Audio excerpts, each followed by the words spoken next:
MPG के 4 examples दिए थे करने के लिए, पहले उनको सोल्व करते हैं, उसके बाद में टाइम बचता है तो कुछ और करते हैं, ठीक है ना।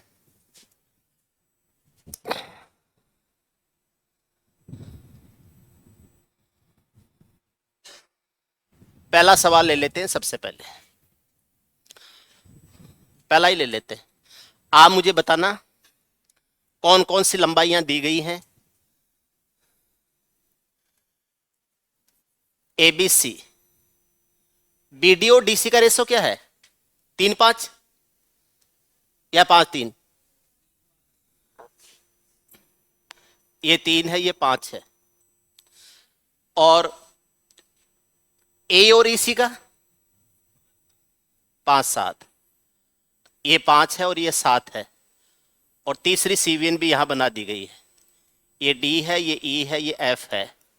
और इसको क्या माना था? पी। क्या इसको पी माना था, ऐसे माना था।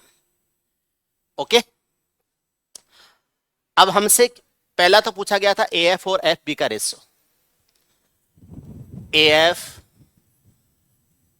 अपॉन एफ बी, यही था, ये पहला रेशो था। दूसरा रेशो क्या था? दूसरा रेशो था एपी और पीडी, एपी अपॉन पीडी। तीसरा था BP upon PE, BP upon PE. और चौथा था CP upon PF, CP upon PF. ये रेशो हमें लेने थे कि इनके रेशो क्या हो जाएंगे। मैं आपको इतनी अच्छी तरीके से बता देता हूं, कभी भी ऐसे सवाल आए आप आराम से कर लो, आराम से कर लो, कभी दिक्कत नहीं आई, ठीक है। पहले कौन से पॉइंट का वेट लें अपन? सी का क्यों लें? कि सी इस 3 के कारण भी आ रहा है, इस 5 के कारण भी आ रहा है, तो सी का वेट कुछ भी मान सकते हो, 1 मान के भी कर सकते हो, लेकिन सबसे बढ़िया है 3 और 5 का एलसीएम ले लो, ताकि फ्रैक्शन में नहीं लेना पड़े। 3 और 5 का एलसीएम कितना आता है? 15, तो सी पर वेट हो जाएगा 15। 5 का 3 गुणा 15 है, तो 3 का 5 गुणा 15 हो जाएगा। 3 के कारण 15 है, तो 5 के कारण 25 हो जाएगा। या 15 का 5 गुणा 75 है, तो 25 का 3 गुणा 75 है, तो यहां वेट कितना हो जाएगा? 25 हो जाएगा। ये 25 है, ये 15 है, तो यहां पर वेट क्या हो जाएगा? 40 हो जाएगा। जुड़ के आता है यहां का वेट, ये 40 हो जाएगा।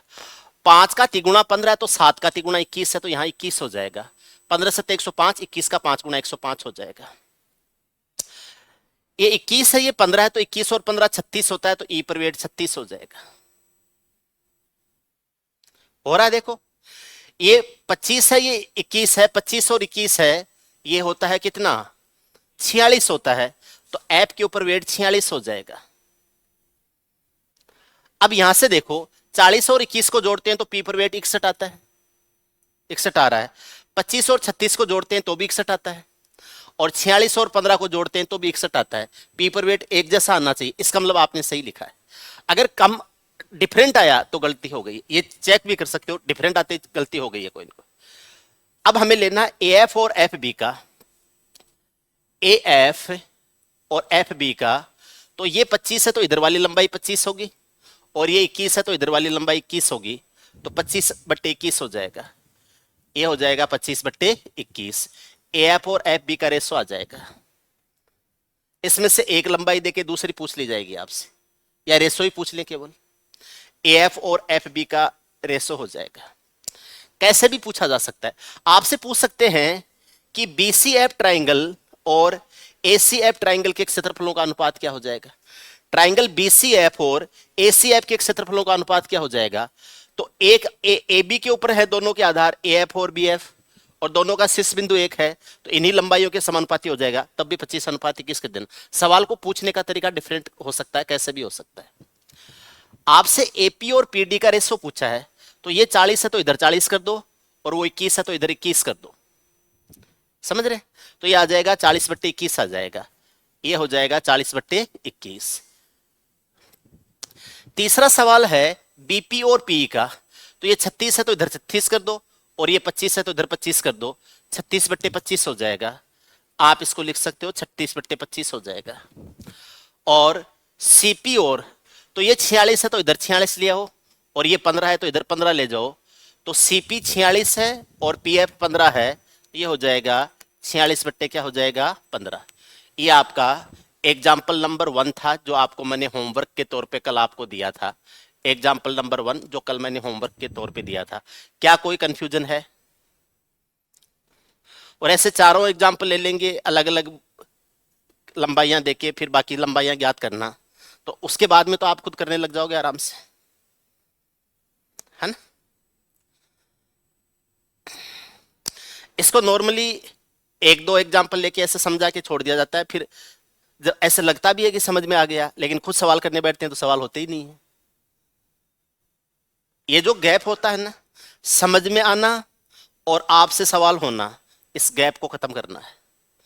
भाई मेरे समझ में आ गया, बहुत अच्छी बात है, बोले सवाल कर, बोले सवाल तो नहीं हो रहे। तो ये जो डिफरेंस होता है समझ में आना और आपसे सवाल होना, इससे डिफरेंस को मिटाना है हमें, ठीक है। इतने क्वेश्चन एग्जांपल्स ले लेके पहले थ्योरी को समझ लेंगे, उसके बाद में आपके एग्जाम के आए हुए क्वेश्चंस कर लेंगे। जितने क्वेश्चंस मैं क्लास में कराऊंगा उससे ज्यादा आपके लिए खुद के लिए दे दूंगा, आप उनको खुद माथापच्ची करेंगे, ठीक है। आपस में डिस्कस करेंगे, ग्रुप में डिस्कस करेंगे, ठीक है। उसके बाद में आपके प्रीवियस ईयर के पेपर्स हैं उनको अपन सोल्व करेंगे तो आ जाएंगे। इस साल के 2024 के एग्जाम के जितने पेपर्स लगे हुए हैं वो सारे के सारे मैं यूट्यूब पे सोल्व करा दूंगा, तो वहां आ जाएंगे सवाल, करा दूं सारे, सीजीएस वाले, सीएचएस वाले, सीपीओ वाले सारे करा दूं। तब तक मेंस वाले आ जाएंगे तो फिर मेंस वाले करा देंगे। यूट्यूब के ऊपर कंटिन्यू रखेंगे क्लास। अभी मैं आपको स्टैटिक्स पढ़ा रहा हूं, उसमें मीन मोड मीडियन है ना, mean deviation, mean deviation about mean, mean deviation about medium, ये कल डिस्कस हो चुके थे। अब आगे आएगा वेरिएंस, ठीक है, स्टैंडर्ड डेविएशन और आपके कोफिशिएंट ऑफ वेरिएंस, ये तीन चीजें और रहेंगी। ये करते ही आपका स्टैटिक्स वाला पार्ट है वो कंप्लीट हो जाएगा। मैंने फुल डिटेल दिया है, एक एक हेडिंग को एक एक क्लास दी है, अदरवाइज 2-3 घंटे क्लास में पूरी की पूरी स्टैटिक्स भी पढ़ा देते, एक एक एग्जाम्पल लेके। एग्जाम्पल्स भी खूब लिए मैंने, ठीक है, ताकि आपकी प्रैक्टिस हो जाए और सवाल आपसे खुद से होने लग जाए, अलग अलग वेरिएशंस मिल जाएं आपको, ठीक है। कल एक कंसेप्ट बताया था मैंने, प्रोग्रेशन वाले क्वेश्चंस में मीन डेविएशन कैसे निकाला जाता है, बहुत अच्छा कंसेप्ट था, कल की क्लास देखना आप। किस किस ने देखा था क्लास को? आप तो प्रेजेंट भी थे सामने, और अगर आसपास रहते हो तो शाम को आ जाया करो 4 बजे, दूर रहते हो तो अलग बात है, आसपास रहते हो शाम को 4 बजे आ जाया करो, सामने बैठ के भी पढ़ सकते हो।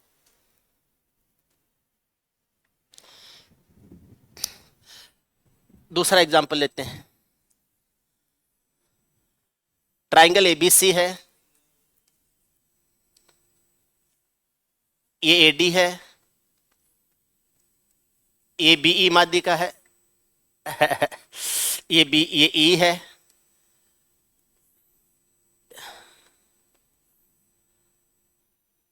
माध्यिका गलत बोल दिया मैंने, सी विन है, ये सी एफ है, ये पॉइंट पी है, ये 3 और 5 है ना, 2 में तो 3-5 लिए थे, फिर अगले में 5-3 कर दिया था ना, ये 3 है, ये 5 है। और अब की बार मैंने इस भुजा का नहीं लिया, इस सीविन का अनुपात ले लिया था। क्या आया था? ये 4 और ये कितना 3, 4 और 3। सबसे पहले कौन से पॉइंट के ऊपर लें अपन वेट, वेट कौन से पॉइंट पर लें? ऐसे पॉइंट पर लिया करो जहां 2 जगह से वेट ट्रांसफर हो रहा है, 2 जगह से आ रहा है। डी के ऊपर 3 और 5 के कारण भी आएगा, और डी के ऊपर उस 4 के कारण भी आएगा।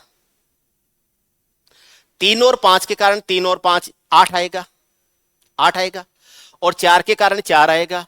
8 और 4 का एलसीएम ले लो, 8 कर दो, तो यहां वेट कितना कर देंगे 8, 8 हो गया। तो 3 के कारण इधर जाता है, 5 के कारण इधर जाता है, 5 के कारण इधर जाता है तो इधर 5 हो जाएगा, 3 के कारण इधर जाता है तो इधर 3 हो जाएगा, ताकि ये 3 गुणा 5 15 और ये 3 गुणा 5 15 हो जाए। 4 के कारण 8 आया है तो 3 के कारण 6 आ जाएगा। 4 का दुगुना होने से 8, या ऐसे कर लो, 8 का तिगुना 24 है तो 4 का 6 गुना 24 होगा, तो यहां सी पर वेट कितना आ जाएगा 6। ये 6 और 3 कितना हो जाएगा 9, ये 6 और 5 कितना हो जाएगा 11। ओके, 8 6 14, यहां देखो 14 आ रहा है, 9 और 5 14 देखो यहां 14 आ रहा है, और 11 और 3 चौगदा, देखो यहां चौगदा आ रहा है, यानी पी पर वेट है वो एक जैसा आ रहा है, इसका मतलब आपने सही लिखा है। अब आपको रेशो लेना है ए और ईसी का। पहला ए था क्या, दूसरा लेना है एएफ और एफ बी का, तीसरा रेशो हमें लेना है बीपी और पीई का। जिसने कर लिया है वो मैच कर लेना। और अगला लेना है सीपी और पीएफ का। ये लंबाइयां किस अनुपात में होंगी, ये लंबाइयां किस रेशो में होंगी, जिन्होंने कर लिया है वो मैच कर लेना। ओके, देखो इधर 8 है, इधर 6 है। सबसे पहले ए और इसी का लेते, ए और इसी, 3 इधर चला जाएगा, 6 इधर आ जाएगा, 3 इधर जाएगा, 6 इधर आएगा, 3 इधर आने से 18 हो जाएगा, 6 इधर आने से ये लंबाई 18 हो जाएगी। तो ये 3 अनुपात 6 हो जाएगा, 3 उधर 6 इधर, 3/6 हो जाएगा। 1/2 लिख सकते हो, 1:2 लिख सकते हो, अनुपात में लिख लेना 1:2। एएफ और एफ बी का, एएफ और एफ बी का 5 इधर जाएगा, 6 इधर आएगा, तो 5 इधर वाला 5 उधर की लंबाई, इधर वाला 6 इधर की लंबाई, तो ये हो जाएगा 5/6 हो जाएगा, 5:6 हो जाएगा। ये बहुत अच्छा कंसेप्ट है, मजेदार है ये तुरंत आपकी सिमिलरिटी वगैरह कुछ नहीं लगानी पड़ती, तुरंत आंसर आते हैं। बीपी और पीई का लेना है, बीपी और, तो ये 9 है तो 9 इधर आ जाएगा, 5 उधर चला जाएगा, 9 इधर आ जाएगा, 5 इधर चला जाएगा, और ये 9/5 आ जाएगा, 9:5 आ जाएगा। सीपी और पीई का, ये 3 है तो 3 इधर चला जाएगा, ये 11 है तो 11 इधर आ जाएगा, और ये आ जाएगा 11/3 आ जाएगा, 11:3 आ जाएगा। ये इनकी लंबाइयों का अनुपात आ जाएगा, रेशो आ जाएगा 11:3।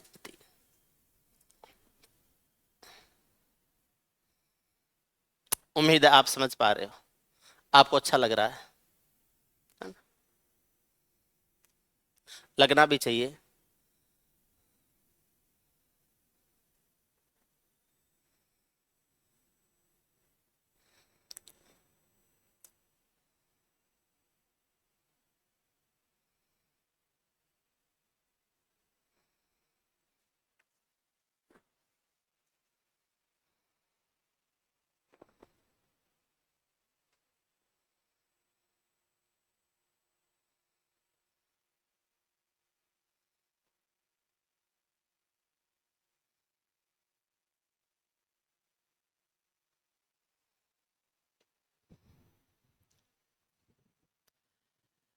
अगला एग्जाम्पल लेते हैं।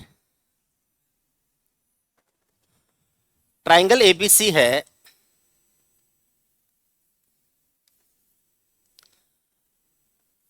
ये एडी है, ये बीई है।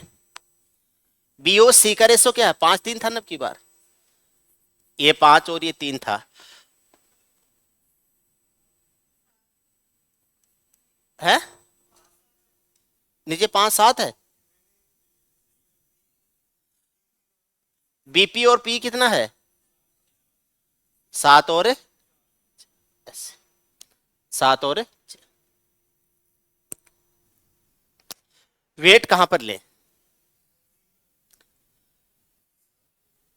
देखो पहला जवाब तो है कहीं भी ले सकते हो, लेकिन फ्रैक्शन में कैलकुलेशन न बने, पूर्णांकों में कैलकुलेशन रहे, इसलिए कहां लेना सही रहेगा, बी पर, क्योंकि बी पर 4 के कारण भी आएगा, 3 के कारण भी आएगा।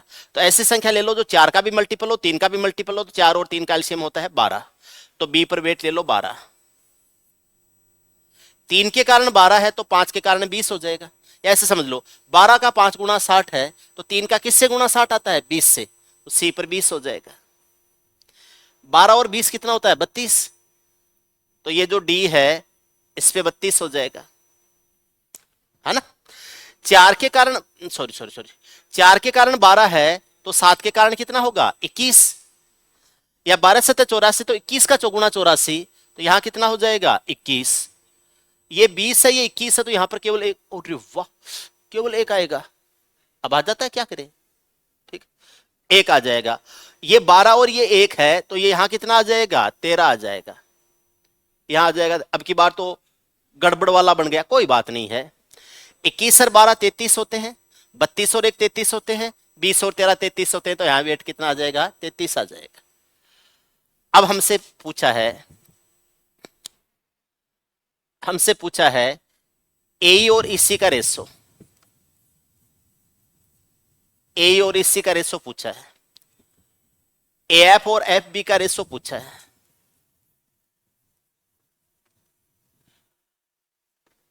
एपी और पीडी का रेशो पूछा है, सीपी और पीएफ का रेशो पूछा है,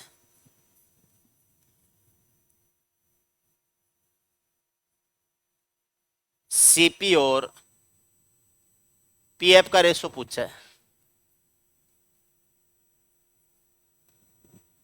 ये हमसे पूछा है। ए और ईसी का रेशो पूछा है, 20 इधर चला जाएगा, 1 इधर आ जाएगा, 20/1 हो जाएगा, 20:1 बता सकते हो। एएफ और एफ बी का पूछा है, तो इधर 1 हो जाएगा, इधर 12 हो जाएगा, 12/1 हो जाएगा ना, 12/1 हो जाएगा। आप कह सकते हो 12:1 हो जाएगा, हो जाएगा, मैं क्या करूं, होगा। एपी और पीडी का पूछा है, इधर 32 है तो इधर वाली लंबाई 32 हो जाएगी, उधर 1 है तो इधर वाली, अब की बार तो इसे 1 ने सबकी लगा दी, ये 32/1 हो जाएगा, 32:1 हो जाएगा। सीपी और पीएफ का रेशो क्या हो जाएगा? सीपी ये 20 है तो इधर 20 हो जाएगा, और ये 13 है तो इधर 13 हो जाएगा, 13:20 आ जाएगा, ऊपर 13 हो जाएगा, नीचे 20 हो जाएगा। आप कह सकते हो 13 क्या हो जाएगा? 20 हो जाएगा। ये इनके रेशो आ जाएंगे।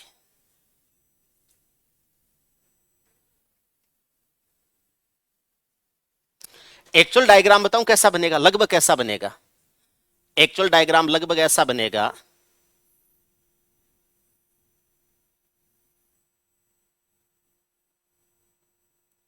लगभग ऐसा बनेगा, है ना, ऐसा बनेगा। तो ये तो हो जाएगा 20, ये हो जाएगा 1, ये हो जाएगा 12, और ये हो जाए, ये थोड़ा सा इधर से निकल जाएगा, 12 और 1 हो जाएगा, ये हो जाएगा 32 और ये हो जाएगा 1, ये हो जाएगा 13 और ये हो जाएगा 20, ये हो जाएगा 7 और ये हो जाएगा 4। ऐसा कुछ बनेगा, जैसा भी बनेगा। लंबाइयां तो ये भी हैं। अगला क्या था?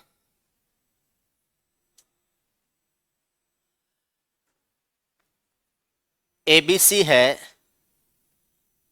AD, BE, CF, point P. 2 सीविन के रेशो दिए गए थे। एपी और पीडी में क्या रेशो था? 5:3। ये 5 है, ये 3 है। बीपी और पी में क्या था? ये 7 है, ये 4 है। पहला पूछा गया था बीडी और डीसी का रेशो, BD/DC, AE/EC,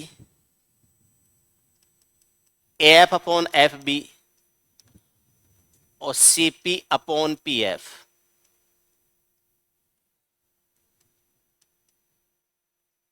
CP/PF ये रेशो दिए गए थे। बोलो हाँ।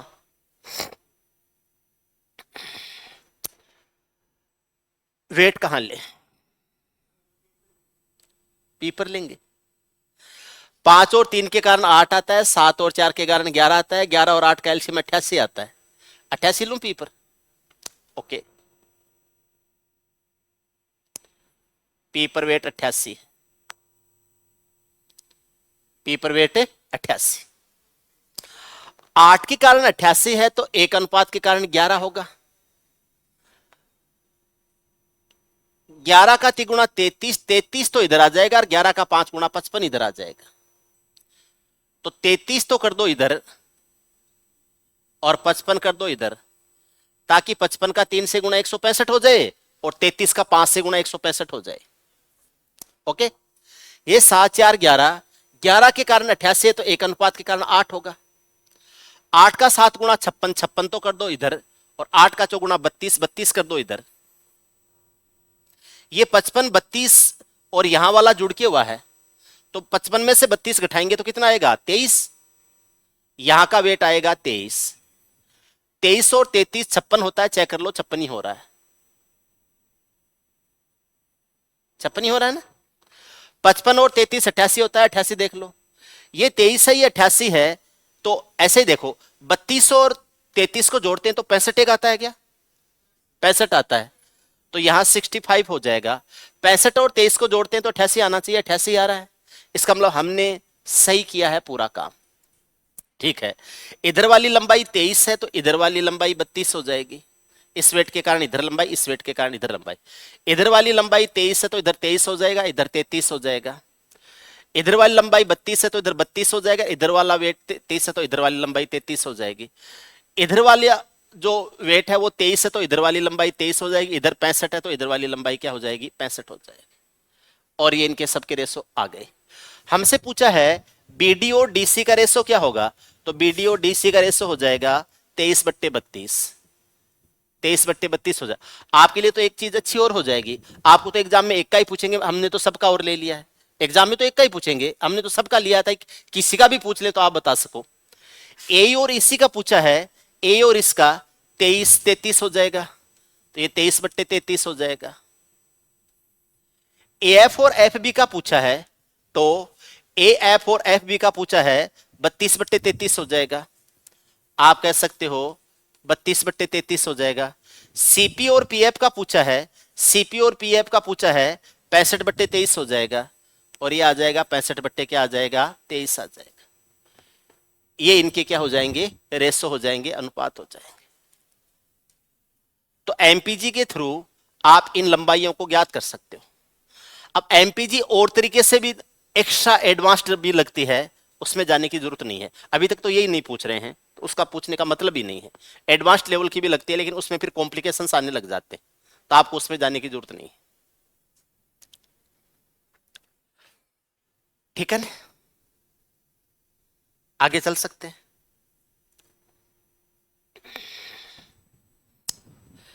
एक सवाल ऐसा दिया था मैंने, आप तो भूल जाते हो, मैं याद रखता हूं। एक ऐसा सवाल दिया था, एक लाइन इधर से आ रही है, एक लाइन इधर से आ रही है, एक लाइन इधर से आ रही है, ऐसे एक ट्राइंगल बन रहा है।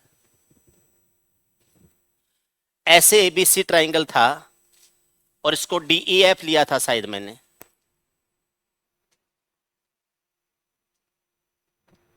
याद करो, देखिए ऐसे कुछ दिया था क्या मैंने? डीईएफ ही था क्या ये?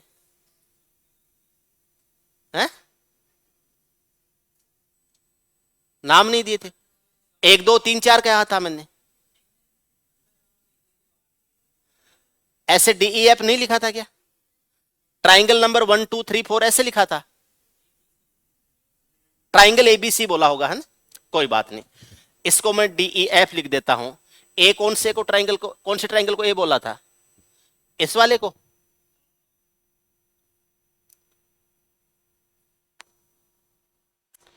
ये ट्राइंगल ए लिया था। बी कौन सा था? ये बी था, ये सी था, और ये डी था। सवाल क्या पूछे थे? अच्छा, पहले ये लंबाइयां और बता दो कौन कौन सी है। हैं? एफ ई 7, एफ ई 7 है। DF 5, DE 6, AC 8, BF 8, AD 7, AD 7। ये लंबाइयां थी, और कुछ नहीं था। ओके, अच्छी बात है।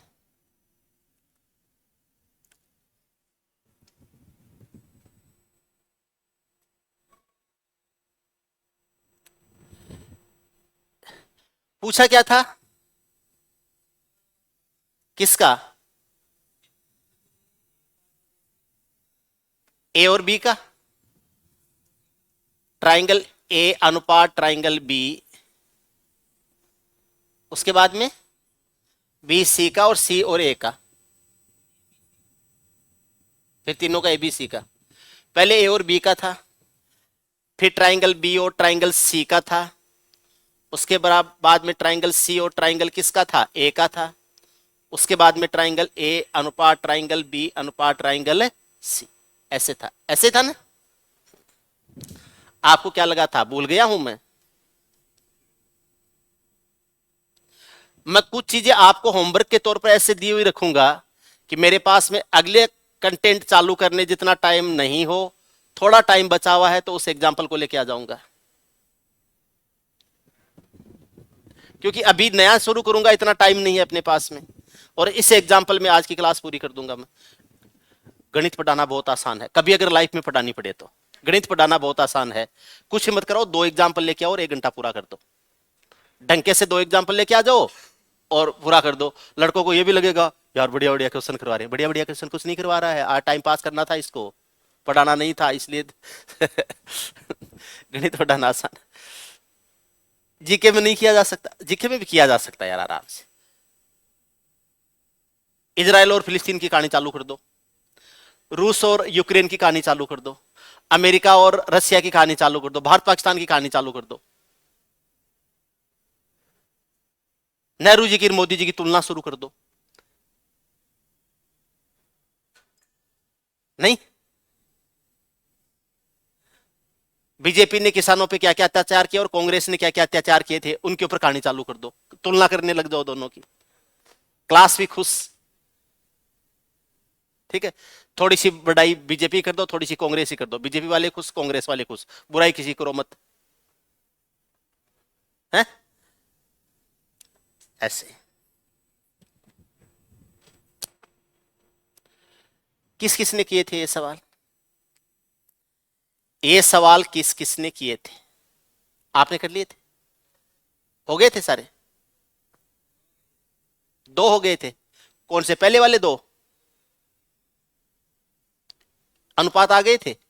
चलो देखते करते करें। ये कोण थीटा है, ये कोण अल्फा है, ये कोण बीटा है।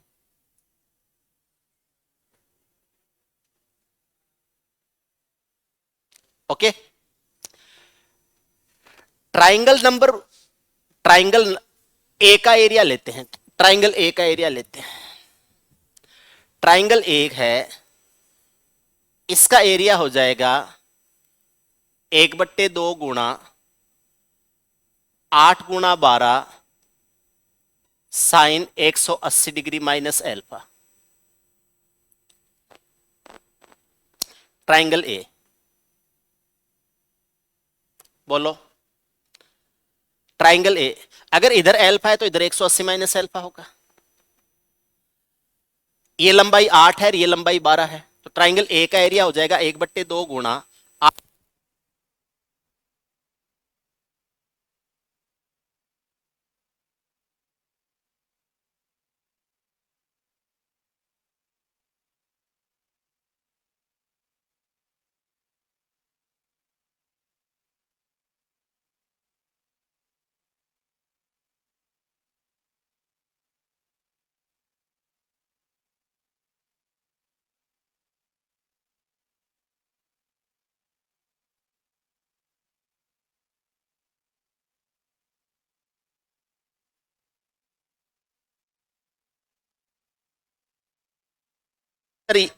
ये बात तो आप गलत कहते हो, लड़कियां सुट्टा लगाती हैं। शाम को आके देखो यहाँ,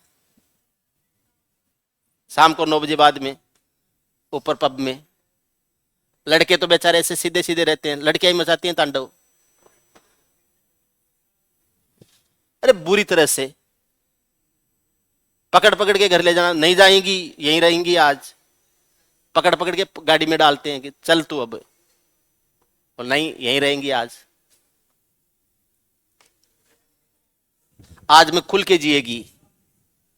ठीक है, ट्राइंगल ए का एरिया ये हो गया। ट्राइंगल डी का एरिया, ट्राइंगल डी का एरिया, ट्राइंगल डी का एरिया लेते हैं तो यह आ जाता है 1/2 5 × 7, डी की जरूरत नहीं है।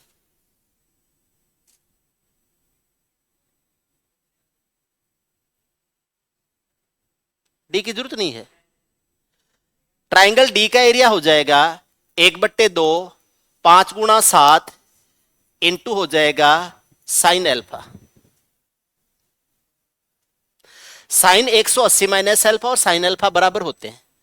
तो पहले हम लेंगे ए और डी का रेशो लेंगे। पहले रेशो लेंगे ए और डी का। 1/2 से 1/2 कटेगा।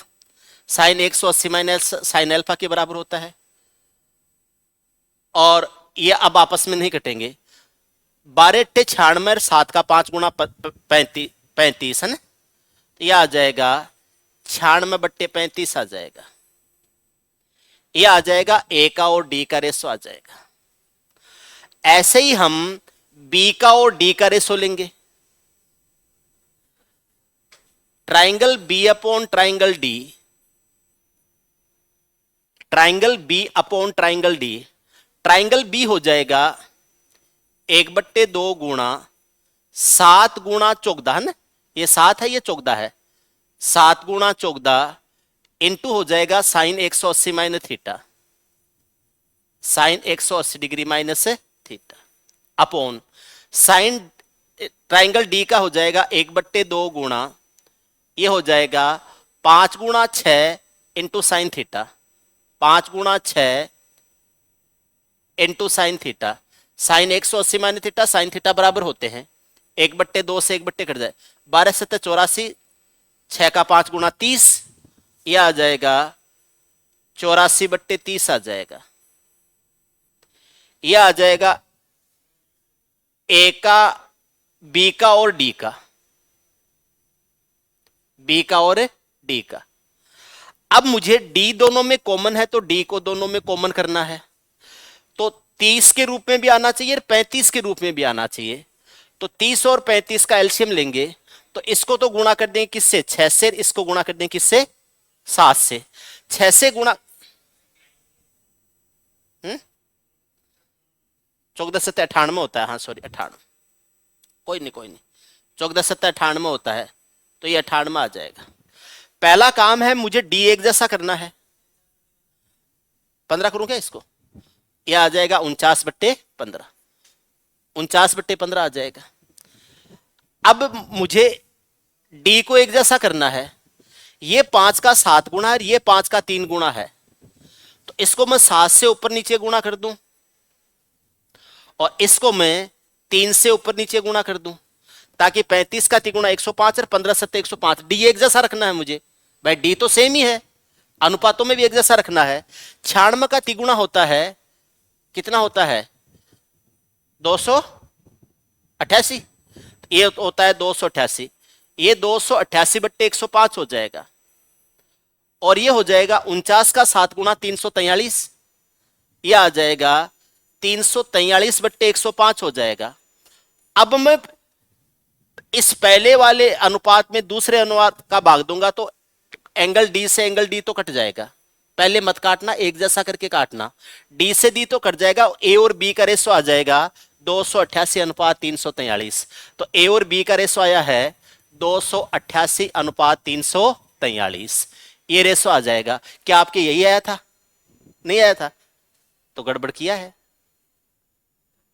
आपने, सीधा ही लगाया है कुछ न कुछ। ये सीजीएल मेंस 2017 में इस कंसेप्ट में सवाल आ चुका है, इसलिए मुझे ये बताना जरूरी था।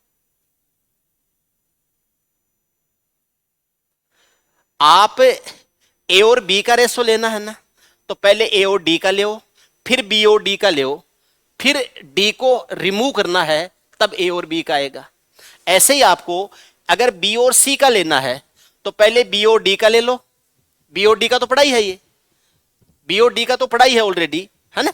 अब आपको बी और सी का और लेना है, फिर बी और डी का, बी और सी का है, ठीक है, सॉरी बी और डी का है और सी और डी का है, उसमें से डी रिमूव हो जाएगा तो बी और सी का आ जाएगा। अब कंसेप्ट समझ लेना। उसके बाद में मुझे ए और डी का तो लिया हुआ पढ़ाई है और सी और डी का आपने ले ही लिया है, क्योंकि बी और डी का लिया उस टाइम ये बी सी का लिया उस टाइम, सी और डी का ले लिया था। ए और डी का कब लिया था? जब आपने पहले वाले में ए और डी का ले लिया था। ये ए और डी का पड़ा है, तो अब यहां से ए और डी का आ जाएगा, यहां से किसका आ जाएगा? यहां से सी और डी का आ जाएगा। उसमें से डी को रिमूव करेंगे तो किसका आ जाएगा? सी और ए का आ जाएगा। अब आपके पास में ए बी का आ गया है, बी सी का आ गया, सी ए का आ गया है, तो इन तीनों को फिर एक जगह करते हुए ए बी सी का एक साथ निकालना है। क्या आगे का काम खुद कर लोगे? टाइम कितना बचा है उस हिसाब से बता दो मुझे। अगर टाइम हो गया है तो आपके लिए छोड़ देता हूं, कर लो, आपको करना है ये कर लेना आप। आज के लिए काफी है इतना, ट्राई करना, देखना आंसर मैच करते हैं क्या। सब लोग ग्रुप में अपने आंसर पोस्ट करना, ग्रुप में सब अपने आंसर पोस्ट करना।